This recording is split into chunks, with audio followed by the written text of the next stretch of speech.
and welcome to the Thinking Forward podcast with myself, Louise Doherty, and Mike Ambery. Here we explore the trends and developments affecting the UK pension industry. Mike, how are you? Usually we talk about your holidays, but you've not had any. Well, I'm doing perfectly fine. The weather in the UK is pretty good. I don't know whether that's climate change or fortune as people are heading out on holiday, and I think the UK is looking good for summer. Hot down here, not so much in Scotland, but the lawn that I have been cultivating, as you know, is looking fantastic with all the rain. So I am over the moon with the UK weather. Long may it continue. Indeed. What are we going to talk about today? We're going to discuss a lot of things today, mainly around the advisor retirement voice and report there. On today's pod, we're going to explore the key themes from our recently published Advisor Retirement Voice. For the last 4 years, we've asked more than 6,000 people from across the UK to share their attitudes towards retirement, from their financial to their mental well-being, hopes and expectations for tomorrow. We've captured their views for the last 5 years, and before we published the 2025 version, the team have actually decided to explore the themes from an advisor perspective, so published the new advisor version. Mike, you've been involved for the last couple of years. I've been involved for all 5 years. What are your kind of key takeaways? Yeah, my key takeaways, other than you having a copy of every one of the last 5 years safely in your house for some reason, is really the changes that have occurred over the last 5 years. We can look at generational changes, attitudes to saving for retirement, cost of living, how that's changed. We've had a few things in that time. I won't mention the things that people don't like, but where's positivity now? How do people feel around confidence about retiring, and how that varies in between whether they take advice or don't take advice. That's why it's really important to me that we look from an advisor perspective into this, because I think more so than ever, advice is one of the key issues for retirement going forward.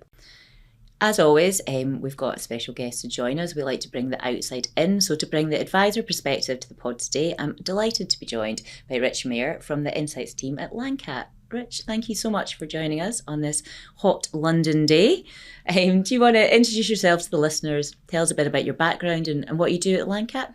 Yeah, sure. And thank you very much for having me on. Rich Mayer. I worked at the Lancat for 3.5 years-ish now, but always been in and around working with advisors and platforms, and that's naturally kind of more where I gravitate towards in my role in the Insights team. Our kind of main things that we do are 2 big annual reports, State of the Advice Nation, which was rebranded from State of the Advisor Nation, and State of the Platform Nation. So yeah, one lends itself to an acronym called SOTAN, and the other one sort of nearly does. It's like SOP, and so it doesn't really work, but we kind of adopted it anyway. Those reports are long-standing. So State of the Advice Nation was in its seventh iteration this year, and State of the Platform Nation was its 13th.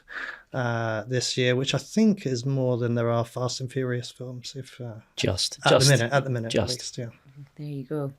You're going to know more about that than me. Well, Jason Statham is a big fan of the podcast, so. Oh, yes, he tunes in every week, doesn't he? I'm just gutted. I thought we were doing quite well for 5 years for Retirement Voice, but clearly... nowhere near when we're comparing to 13. Obviously, we need to get to big school. Work harder. Looking at the report, though, so there's kind of 3 themes that we're going to pull out today from the advisor report. So the first is increased need for financial certainty. The second is how advice can transform futures. And the third is what is next for the market. So pulling out some of the key themes, thinking about the need for financial certainty, we're kind of questioning our money worries of today driving clients for the need for certainty and more guarantees. Having a look at some of the kind of key stats, 2 in 5 clients are worried about running out of money, and 9 out of 10 advised clients say that they would like some guaranteed income. 9 out of 10 advised clients would say they would like some flexibility. And we've actually seen this for the last couple of years in the report, which is why we've been designing particular product sets, as those others in the industry have been doing as well. But from your perspective, Rich, what's the background on retirees at the moment? What are you guys seeing? What do you think they're feeling? So yeah, we see that pretty much a similar thing to what you see. So yeah, advised clients in particular generally get what they pay for. So they're paying for that peace of mind, they're paying for the plan, they're paying for this flexibility / stability. I think we overwhelmingly see in some of the research that we do in the value of advice that they feel it's a price, right? That they get value from it, even no matter what it costs. I guess there's still perceived value in there, and they're really happy with the advice that they get. I think outside of that, it's a completely different story. The pensions landscape is incredibly difficult to manage and to navigate yourself. And that's why, if you can, though a vanishingly small amount of the population do, getting advice is certainly more beneficial. And we were chatting about this earlier, and it was something I hadn't actually grasped, but you were saying that there's actually less people taking advice now, or being able to take advice now. We think the figure we use is 1 in 10. Yeah. So I think our figures were quite similar. What was your? Yeah, we were 1 in 9. Tell us a bit more about the kind of the reduced number of people having access or accessing advice. Yeah, so it's essentially we're talking about the advice gap here, aren't we? Yeah. and how that has grown over the years. I think the reasons for that are absolutely multifaceted. There's no one silver bullet here. But if we take a couple of examples then. So if we think of the advice profession, so the kind of raising of the minimum bar that you need to be a financial advisor, all the associated costs to be regulated, all your different types of tech that you need to own and manage, and the fact that most firms are pretty much at near or at capacity. There's not in a lot of the research that we do, and we see this pretty routinely in State of the Advice Nation. So that's our big sort of annual survey of advisors. That really most firms, and it's reflective of the UK market as a whole, I guess, that over 90% of advice firms are 5 advisors or fewer. Most of them, we all know, we've all heard many times about the average age of an advisor. But yeah, the sort of most of them are turning over either leaving or onboarding a handful of clients each month. It's not really big growth in this. They're already well established, resilient firms that are very profitable as well. So yeah, but though there are pockets of more ambitious firms, the majority are small and comfortable. And even though the demand for advice is there, that sort of raising of the minimum bar unfortunately excludes a lot of the population. So yeah, there's 1,000,001 reasons that contribute to the advice gap. I think regulation and I don't know if we can lower the bar and we talked about advice guidance boundaries, simplified advice, targeted support, all those sorts of things can help. But I think we've heard mainly from advisors as well, are we the ones to be plugging the advice gap? Probably don't think that we are. So a lot of these are external factors that we've had to deal with and we've had to manage. Yeah, and I've heard exactly the same from advisors when we've been out talking to them as well. I agree. I think some of it is sort of generational differences as well, and where people have sort of size of their accounts and their assets placed. So we've seen a generation now grow up entirely on DC, need to plan wealth, need to plan intergenerational wealth. We see lots of different legislation kick in. So whilst things do and don't change, I think the opportunity to advise is really probably quite the same. It's understanding what a client wants, to understand the direction they wish to go to. I can completely understand why advisors don't think they need to plug the education gap that exists, but actually want to plug the solution gap at the back end of things. So there's a bit of a challenge to be made, which I think across the industry and legislation, some of the areas of targeted support will help plug the education gap and plug some of the guidance, assuming that comes through. But it still won't replicate the need for face-to-face interaction with a qualified advisor that's able to guide through not only what's there now. The other thing that we see change is some new products come to market as well, and whether those are nice shiny things, or whether they're actually useful things for protection and longer term aspirations of clients. I wanted to ask a little bit more about the 2 pieces of research that you do at the LANCAP. What are kind of key headlines that have come out on the two biggies? Yeah, so as you say, this is a good challenge because they're big reports, and to pull out a few main things is always a good challenge. So there's 2 State of the Advice Nation report, which, as I said, was rebranded from State of the Advisor Nation report. And the reason why we did that is we wanted to give advice, more advice professionals, more voices, a chance to have their say. So it's not just what advisors think; it's what power planners think. We even let some compliance people in to get their opinion as well, business owners and those sorts of things. So I guess some of the main things that come through in the latest State of the Advice Nation report.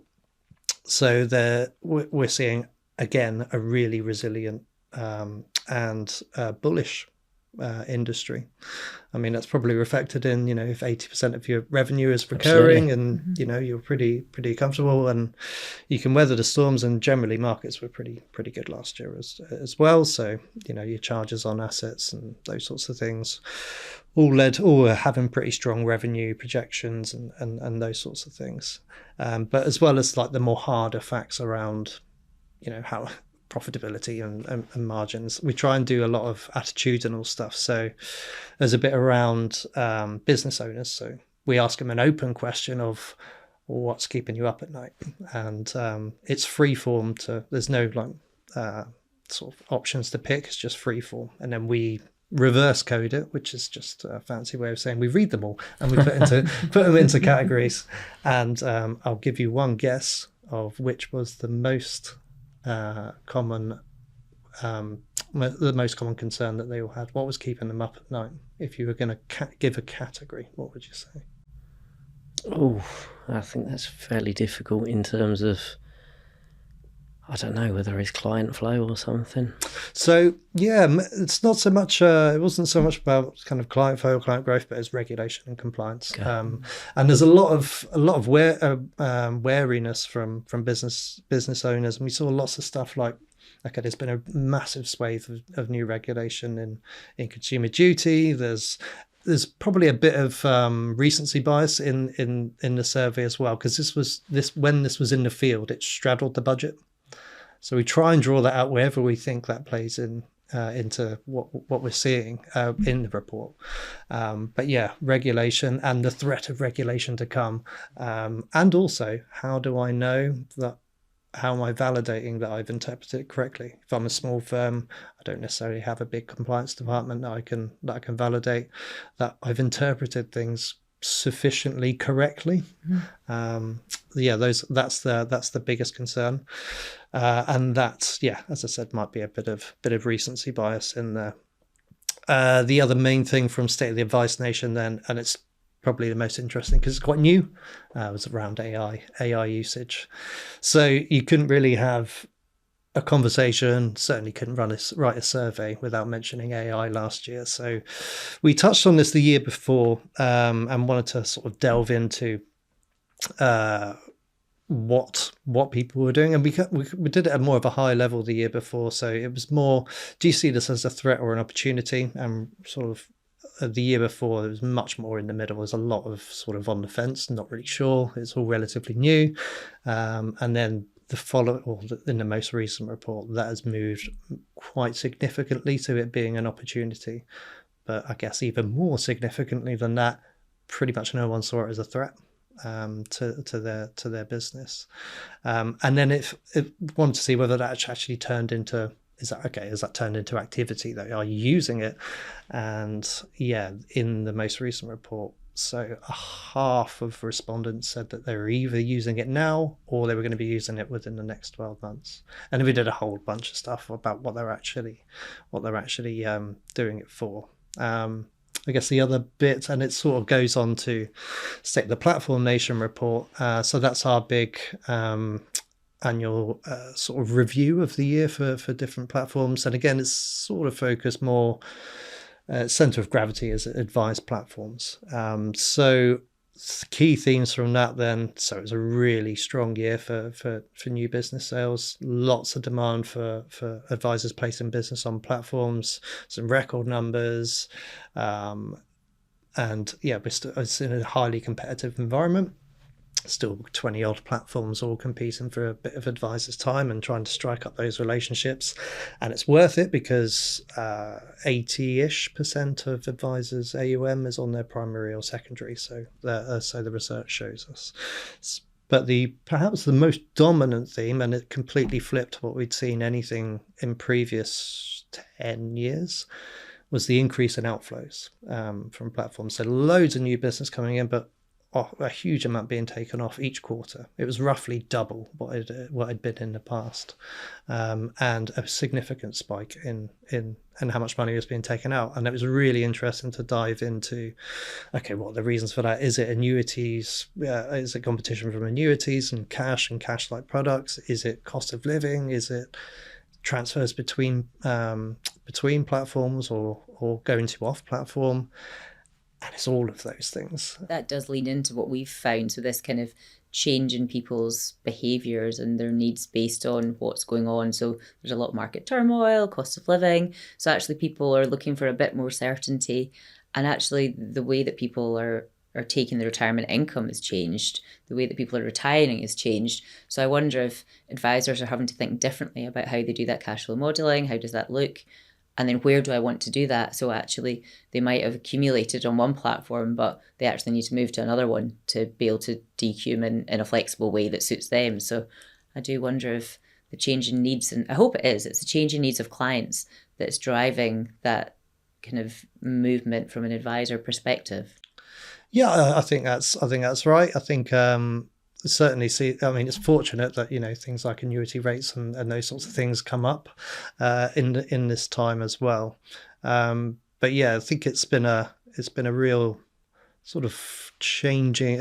We saw a complete change in the shape of shape of the flows that were coming on, and indeed the ones that were coming off. So ISAs were pretty much negative for the whole of the year, so more money coming off ISAs than were coming on. And of course, if you think about that in a financial advice sense, if you've got an advisor, that makes sense to withdraw that first, and traditionally it's been to leave the pension alone. Though of course the other big thing that happened during this, while this survey was out in the field, was the announcement for pension IHT changes. Proposed, sorry. Yes, proposed. So that has further implications. If that does come to fruition, or if it looks vaguely similar to how it's been proposed, that has other implications for platforms as well, because that means more money come. We asked advisors what they were intending to do to mitigate those changes. More gifting, utilising gifting more use of trusts, more use of onshore bonds were the main. But there was loads of variation. We had a kind of other option, and there's loads of interesting stuff happening in there. It does lead to changes that are coming through in the pension schemes bill, fiscal events. Mike, I always come to you on these things. Yeah. For reviews, how is it changing the market at the moment? Yeah, so that's the easy one, really. There's no legislation really happening at the moment. Of course, I lie there. There's lots of legislation which is impacting most of what you talk about there, Rich, in terms of consumer behaviour, some of which the first budget for Labour government, there was a lot of uncertainty of what would happen, what tax changes will happen, what level of certainty can come through, some of which are proposed changes around inheritance tax and that treatment, which first thing that press, customers, clients actually do is, what does this actually mean for me, and how do I plan around it? Where can I get advice from that? The other things that are coming through from the pension schemes bill will have some easements, maybe targeted support, default decumulation journeys, might well give support for those that are in non-advised areas, a sort of guidance and a utility of that sort of guidance mechanism and future direction, which they may well consider. It's not a replacement, though. No. Let me make it quite clear. The things that will come through enable direction for customers. It doesn't have all the data. Typically, any client fact find will be, can I have all your data? Can I look at what you've got? Can I look at your assets? Can I look at your aspirations? It might even be evolved to the level of, you understand what you want to do. Let me validate that. Let me look at that, and let me look at different options, which is why I'm really interested in, Rich, your observations there of different platform movements might well show different confidence of the products that are on offer. So in terms of the pension schemes bill itself, default decumulation, targeted support being the key areas, the next fiscal events that sort of come up, and the other things that are being looked at. I've seen the FCA announce a review of cryptocurrency. I notice one of our stats focuses on cryptocurrency as being a substantial way, maybe more youthful people than myself might well wish to retire. So that could be either of you both there. So we'll go into that as a separate question of how. I definitely don't fall into that category, and Rich, I don't want to make any assumptions, but I'm not sure if you do or not. No. So we won't go into where's your crypto and look into that mechanism, but the opportunities of where to save, how to save. So ISA. What are the limits? Is cash ISA still a viable product versus other sort of pension or savings mechanisms? It's clearly in the scopes to be looked at. And then how do you manage that? How do you invest that? And then how do you take your money? I hate the word decumulation because it's a long word. Spending. How do you just get around to spending? Sure. It's just one of those that just popped up, wasn't it, and then just stuck around. One of those words that just gets invented in the industry. Being that you're a runner and you're a runner, decumulation feels an unnatural thing to do. It feels not so progressive. So actually looking how we do that, and the solutions that come are probably over the next 12, 18 months key areas. Yeah. And actually there's so much coming through, but it still doesn't give you the answers, and people are happy to see what others like them do, but they still want to be told this is what you should do. And that goes into our second theme we want to pull out from the retirement advisor voice, and that's all about the value of advice and how advice can transform futures. So it's not just financially, actually, it's something we've been chatting about in the pod for a while. It's how it makes you feel emotionally as well. So actually people feel more positive that take financial advice, and they feel more confident in their ability to make decisions as well. So I think if you're confident in decision making, you're feeling positive about what you're doing, you're going to feel more positive about the outcome either way, actually. And as long as you feel happy and comfortable about it, that's so important.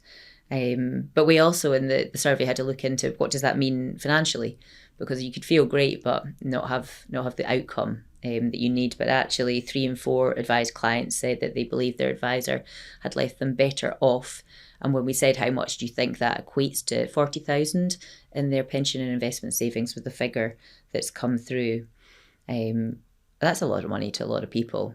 So thinking about the research and the findings there under this theme of transforming futures, what kind of background can you give us on the impact of advice and how that might impact clients that choose to take advice or not? Yeah, we find that advised clients are incredibly happy with the service that they get. They think it's value for money, and of course that kind of knowledge equals power usually, isn't it? But I think in this one it's probably more peace of mind, and that makes for happier people, right? And that's exactly what we're seeing in the advisor retirement voice. Yeah, but I think I'm kind of more.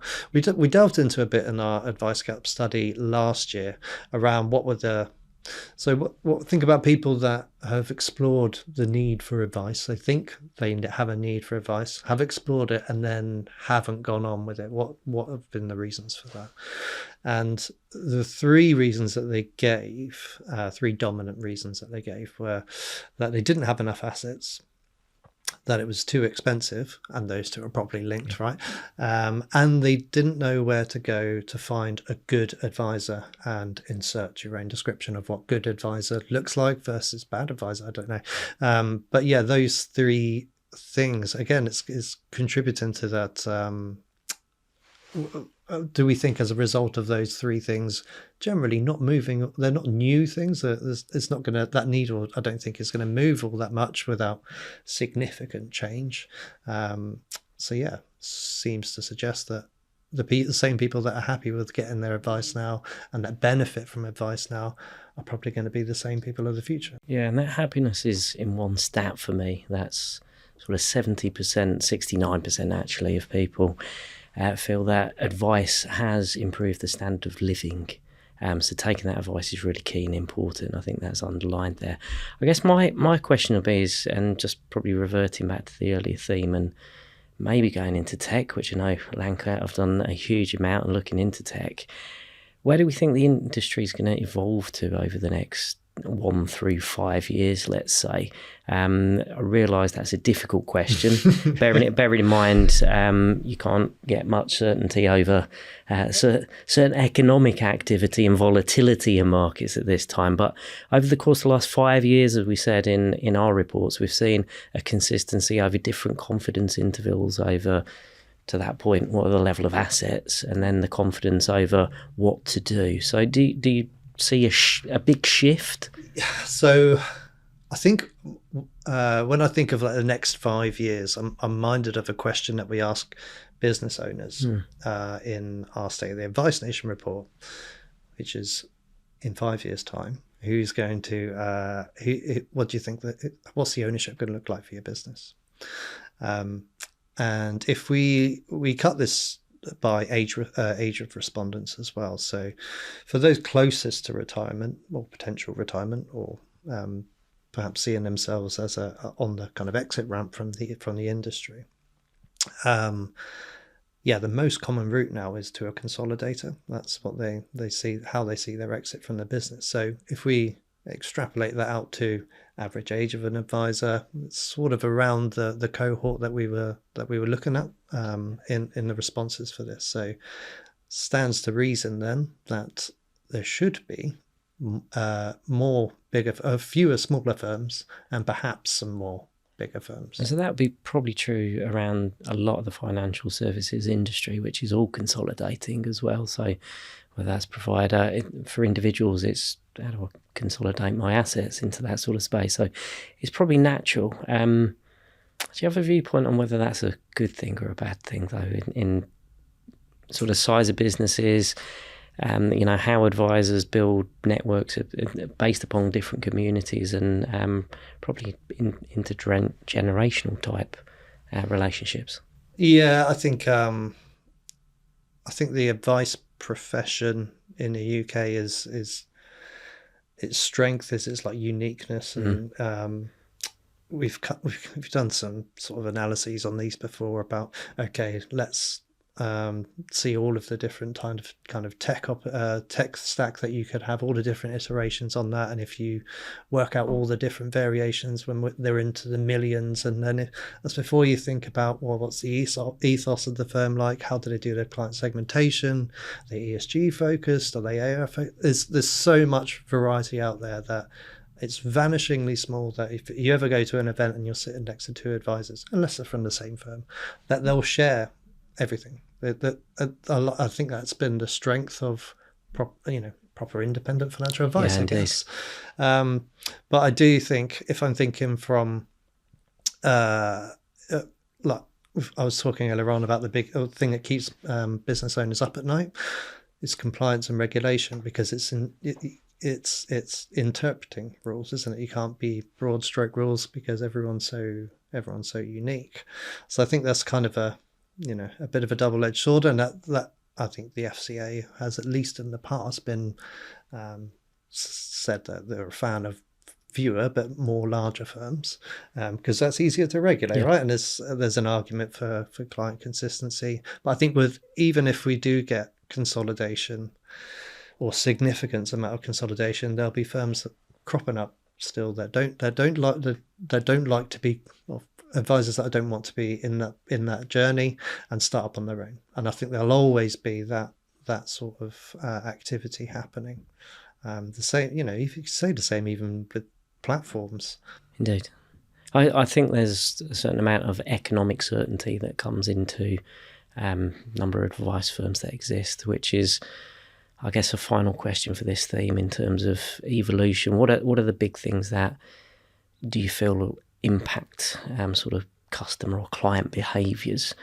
We've probably spoken a little bit on certainty over what legislation looks like, but do you think that availability of advisors and what are good advisors are also part of what that future looks like? I'm kind of minded to think. I kind of separate myself out from, I think advisors are doing a great job. They the satisfaction scores that they get from their clients would be enviable of pretty much any other profession. Totally. The question now is how do more people get something like that? And so the things that I'm kind of most interested in that respect are, what's the advice guidance boundary going to look like? With research we've done with advisors, they've generally said that they don't think like targeted support is a threat. They think it's completely different to financial advice, and even really some. And I think that'll help.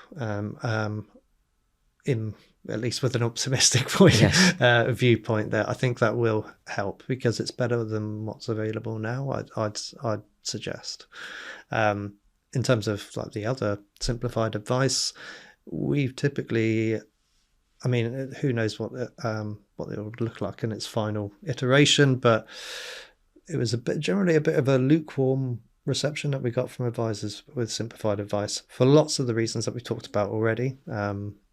If you're a small firm, do you want to start up a new thing that's for a different segment of clients or whatever? Can you just adjust your services to, I don't know, we'll do fixed fee for XYZ service, or we haven't even dug into that, but that was another big thing from State of the Advice Nation as well.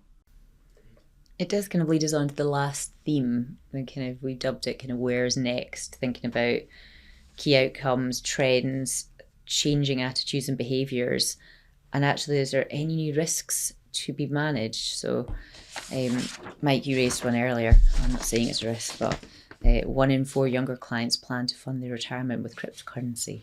Smart, you people. Yes, young people. Buy the dip.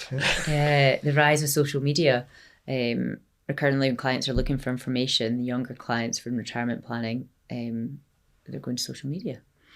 Not regulated, but actually it opens up access routes. So I think that's quite interesting. Obviously AI, and I think that's really interesting stat that you've got, that kind of 50% are using it or are looking to use it in X amount of years, because all of the advisors I've spoken to have basically said the same thing. 6 in 10 clients want to talk about intergenerational planning. Gen X clients have a lack of clarity and confidence with their retirement planning, and we've seen this quite a lot. I think the Gen X clients are going to be first pure DC retirees. There's not as much DB there. You're not retiring in the same way as your parents retired, so you're kind of breaking new ground. So there's quite a lot coming through here, and in that Gen X, clients still see one of their main retirement assets as their home as well. So I guess we're thinking about access to equity release products, downsizing. There's a lot in there. What is the background on the trends? How do you think we're going to manage this? Big open question. Whoa. Go on, pick one. That's as wide as you can make it, isn't it? All right. So a lot of this will kind of be personal views on these sorts of things, but so the crypto stuff, we kind of mock it and we laugh about it in the industry quite often, but it's happened, right? It's out there, and it's not going to be going away. And there's obviously different flavors in that, whether it's Bitcoin versus a lot of the other stuff that might be a bit more scammy or scam-like, but that regulations clearly needs to happen there, and perhaps if 1 in 4 are already using it now, that's a huge. Are the 1 in 4 younger clients plan to fund their retirement with crypto? Yeah. But I mean, they're probably a step away then from investing as we would think traditionally. Yeah, I guess it depends on planning for whether that means directly into a retirement savings account or just view it same way as housing. It's an asset type. Quite often I find, and within the US, cryptocurrency is used as a top up and a rounding measure. There's methods of using what we would form as a credit card. You round up to the nearest dollar or nearest pound, just save that into a crypto. Really different mentality of saving for future generations, which I'll go to a different future generational thing for me, which is TikTokers and social media and channel and trust. Is that loved or loathed by advisors? I think generally, again, pretty skeptical. That's a very broad brush, but I think there are particularly younger advisors or advisors that are newer to the industry. That's your new shop window, isn't it? And it's a chance to make a difference. We see lots of pockets of innovations in that respect, trying to reach people and trying to kind of undo some or go up against some of the potential bad actors that we've seen, TikTokers. I think you say it correctly there, where it's reputable, and I think we can get to a reputable short format of expression of financial education, which I think we do generally lack in the UK, to plug that gap. It then plugs a gap to an education that then fields itself to sort of broader financial services and taking advice as the next sort of step for me. Yeah, it's absolutely intrinsic in all of our lives, isn't it? Or the majority of people's lives is social media, and there'll be a generation growing up who have never not known it. Should we have a crystal ball question? Is there always time for a crystal ball question to end with? We'll finish on a crystal ball question. I was ready for this. I haven't been the last few episodes. I'm ready. So you've seen it coming. Yeah. Right. No predictions from the crystal ball this time, right? We're going to turn it on its head. What do we need to change in the UK advice market? This is not what we predict. This is what should we change. Mike, I'm going to start with you. So I think what do we need to do to change the advice market? I think some of it is around consumer behaviour. If we have such a low utilisation of advisors, it's what's the barriers to using advisors? I think this is where we need to change public perception a little bit in terms of the need for that advice. Where do you go to get education, and how can advisors support key decisions at key points in time? So for me, it's not necessarily changing the market itself, it's changing consumer behaviour to understand the need. As I look at different geographies, particularly look towards the States, heavily advised market, heavy amount of positivity towards the need from an advisor throughout a working lifetime through to a spending lifetime. I think it's really important that we go to that level of education and bring a consumer market toward the values, and as we see from all the stats here, the real positivities around the advice market and what a difference it makes to people through into retirement and their state of living. Rich, what would you change? Just one thing. So I guess I was brought on to be a potential voice of the advisor, so I was just thinking, where I see the most frustration or pain or in advisors. So I think advisors do an excellent job of delivering really good stuff to their clients. I think quite often they shield clients from the less good parts of the industry. So if I was putting myself in an advisor's shoe, and we've had this several times, some really prescriptive regulatory stuff in specific areas, and there's one in particular that I would absolutely change is letters of authority for advisors. We hear it time and time again of we need, everyone needs to be held to the same standard here. Some will take 6, some will take 12, some will take 18, or they'll run out and they expire and they have to go back to the start of the queue again. And all the while, advisors are shielding their clients from all of this, so they can have an excellent experience. They start off, they go to their advisor, they give all their data, they get an excellent cash flow model, and they can see the value of advice. It gets all brought to life, and then you're exposed to the industry, and the grindy parts of the industry that are you said at our event on in February, like this particular part is like beyond parody now. How bad it is in the worst instances. So that would be mine. That's it. It's your magic wand moment. That is my magic wand. Thank you so much for joining us today, Mike. Thank you for your insights, as always. Thank you. As always, you can catch up on previous podcasts, and you can also read the new Advisor Retirement Voice Report on our website. Just search Standard Life Thinking Forward. And as always, let Mike and I know if there's topics you want to hear about or you want to join us for a future episode. Thank you.